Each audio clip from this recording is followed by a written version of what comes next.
Dragomino ist ein Legespiel. Und zwar geht es um eine Insel voller Drachen. Genauer gesagt, es geht für jedes Kind um die eigene Insel voller Drachen. Diese Insel muss erst allmählich erforscht werden. Das macht man mit dominoartigen Steinen, auf denen 1 oder 2 verschiedene Landschaften abgebildet sind. Und wir legen sie klassisch wie Domino aneinander, und schafft man es, gleiche Landschaften aneinander zu legen, darf man sich zur Belohnung ein farblich passendes Drachenei ziehen. Wenn wir Glück haben, zeigt dieses Drachenei auf der Rückseite auch tatsächlich einen kleinen Drachen. Es gibt dort leider auch Dracheneier, da sind dann keine Drachentiere. Schade, Punkte gibt es halt nur für die kleinen Drachen. Aber es gibt immer einen kleinen Trostpreis. Weil man kriegt zum Ausgleich die Drachenmama, und damit ist man immerhin das nächste Startspielerkind in der nächsten Runde. Und hat man es zum Schluss des Spiels, gibt es auch noch einen Extrapunkt, das Drachenmütterlein. Dragomino ist die Kinderspielversion von King Domino. King Domino, Spiel des Jahres 2017. Funktionierte in den Grundzügen sehr, sehr ähnlich. Auch dort haben wir Landschaften gebaut. Es wurde jetzt sehr kindgerecht heruntergebrochen. Wir haben hier keine Begrenzung, wir können bauen, wie wir lustig sind.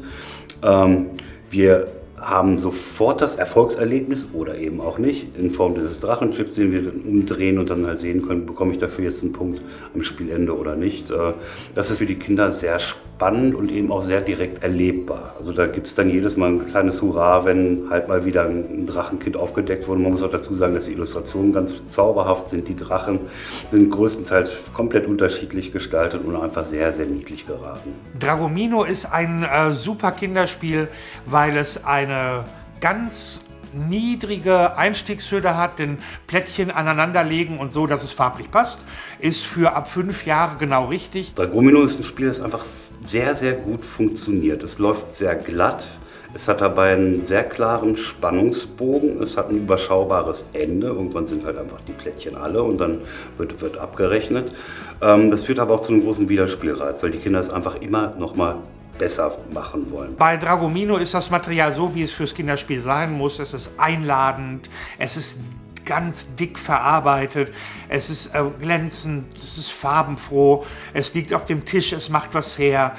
Die Packung ist schön gestaltet, die Drachenbabys sind sehr schön gemacht, sind viele unterschiedliche Drachenbabys drin. Wenn man ein Dragomino auf den Tisch legt und anfängt zu spielen, hat man automatisch irgendwann eine Traube von Kindern um sich, die mal gucken wollen, was ist das da? Weil das ja so toll aussieht, ne? Und dann wollen immer alle gerne mitspielen. Dragomino ist ein tolles Gesamtpaket aus einem klassischen Spielmechanismus, der völlig kindgerecht aufbereitet wird und Ihnen dabei eine spannende, immer wieder neue Geschichte erzählt.